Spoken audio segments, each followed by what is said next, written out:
కారణం ఏమిటంటే ఇటీవల కాలంలో ముక్కునూరుగూడెం గ్రామానికి చెందినటువంటి పాల వెంకటేశ్వరరావు గారు అని ఆయన చనిపోవడం జరిగింది. ఆయన గతంలో కూడా హార్ట్ సర్జరీ జరిగింది.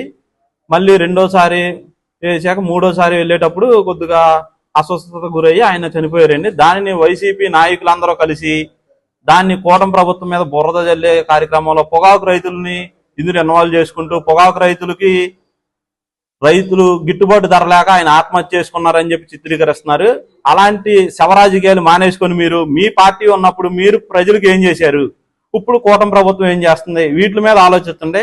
మీ ప్రభుత్వం ఉన్నప్పుడు బేరంలో భ్రష్టు పట్టి లోపల ఏమీ లేకుండా ఖాళీగా ఉండేది. మా గవర్నమెంట్ వచ్చాక మొన్న 400 పైచీలుగా లాస్ట్ గవర్నమెంట్ లో కూడా మేము పొగాకును కొనుగోలు చేశారు. కానీ మీ గవర్నమెంట్ లో ఉన్నప్పుడు అసలు పొగాకు రైతులను పట్టించుకున్న నాదులు లేడు, ఒక రైతుకి ఏమి చేసింది లేదు. డ్రిప్ ఇరిగేషన్ అనేది మూలన పడేశారు మీరు.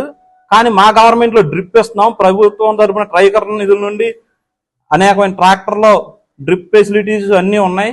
ఇవాళ రైతులకు అన్ని మా పార్టీ తరఫున ముందు కట్టలు కానివ్వండి ప్రతిదీ కూటమి ప్రభుత్వం రైతుల పక్షాన్ని పాలిస్తుంది. కానీ మీరు మా ప్రభుత్వాన్ని వ్యతిరేకించడం కోసం ఏదో లేనిపోయిన బురదనే మా ప్రభుత్వం మీద వేసి మీరు ఏదో సాధించేద్దాం అనుకుంటాం, అది కరెక్ట్ కాదు. మీ ఆత్మ పరిశీలన మీరు చేసుకోండి. గతంలో సారా తాగి చనిపోయారు జంగారెడ్డిగూడెంలో, అప్పుడు మీరు నాయకులందరూ ఏమైపోయారు? లేదా మీ నాయకులు అమ్మిన సారా తాగడం వల్ల చనిపోయారా? అందుకని మీరు అప్పుడు కానీ జగన్మోహన్ రెడ్డి గారిని తీసుకురాలేకపోయారా? మొన్న కుకునూరు 30 మంది చనిపోయినప్పుడు ఏం మాట్లాడలేకపోయారు. వాళ్ళేమో పొగాకు రైతులని అని చెప్పి పొగాకు రైతుల మీద మీరు ప్రభుత్వంలో ఏదైనా తప్పు ఉంటే విమర్శించవచ్చు, కానీ లేని దాన్ని ఉన్నట్టు కల్పించి మాట్లాడే హక్కులు మీకు లేవు. మీరు దీన్ని ఇలాంటి కార్యక్రమాలు చేయడం మానేసి ప్రజలకు మంచి చేయండి. లేదు ప్రజల్లో ఏదైనా సమస్య ఉందా, ఈ సమస్యను తెలియజేయండి కూటమి ప్రభుత్వాన్ని, దానికి మీకు ఎటువంటి ఆక్షేపం లేదు. అంతేగాని మీరు ఇష్టాసారంగా మాట్లాడితే మటుకి కూటమి ప్రభుత్వం మీద ఇంకోసారి ఎటువంటి నిందలు కానీ ఏద్దారి అని చూస్తే సహించం. మీరు ఇంతకుముందు కుకునూరులో రైతులు మొన్న చనిపోయారు, అప్పుడు ఏం చేశారు మీ నాయకులందరూ? తీసుకురాపోయారా? ముంపులో గురైనప్పుడు ఏం చేస్తున్నారు? అప్పుడు తీసుకురారు. మన ఇల్లులు కాలిపోయిన అప్పుడు ఏం చేశారు? ఇళ్లలో నిద్రపోయారా మీరు అందరూ? ఎవరు ఏం మాట్లాడుతున్నారు వచ్చి? మీరు అలాంటి ఆలోచనలు మానేసుకొని ఇంకొకసారి ఒళ్ళు దగ్గర పెట్టుకొని జాగ్రత్తగా మాట్లాడకపోతే మటుకి హెచ్చరిస్తున్నాం. ముందు రాబో కాలంలో మీకు గట్టి సమాధానం చెప్పడానికి మా కూటమి తరఫున అందరం సిద్ధంగా ఉన్నాం. జాగ్రత్తగా ఉండండి. అంతేగాని మీరు లేని దుష్ప్రచారాలు చేసి మేమేదో చేసేస్తామన్న మటుకి ఎవరూ సహించే కార్యక్రమాలు అయితే లేవు. ఇక్కడ నుంచి జాగ్రత్తగా ఉండవాలని మేము హెచ్చరిస్తున్నాం. మీ సొంత సాక్షి పేపర్లో మీ మీడియాని మీరు ప్రజల్లోకి ఏం తీసుకెళ్దామనుకుంటున్నారు? మీరు సాక్షి పేపర్లో వేసి వీటిలో వేసి మీరు మా ప్రభుత్వం మీద బురద జల్లుదాం అనుకుంటున్నారు.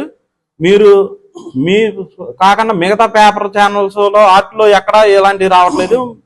అలాగే పత్రికా మిత్రులు కూడా అలాంటివి చేసేటప్పుడు ఆలోచించండి. 1-2 సార్లు ఆలోచించి అందరూ తెలుసుకొని గ్రామాల్లో ఏం జరిగింది, ఆయన ఎలా చనిపోయారు, ఏంటి అన్ని తెలుసుకొని అప్పుడు మీరు స్టేట్మెంట్లు ఇస్తే మంచిదని కోరుకుంటున్నామండి పత్రికా మిత్రులు కూడా. ఈ సందర్భంగా ఇక నుంచి ఏదైనా ఉంటే మీరు అందరూ ఒక అవగాహన చేసుకొని అప్పుడు మీరు పత్రికల్లో వేయాలి. ఏదో సాక్షి ఛానల్లో ఎలాంటివి ఉన్నాయని చెప్పి మీరు ఇలాంటి కూటమి ప్రభుత్వం మీద ఎప్పుడు తప్పుగా చేయకూడదని కోరుకుంటున్నారు.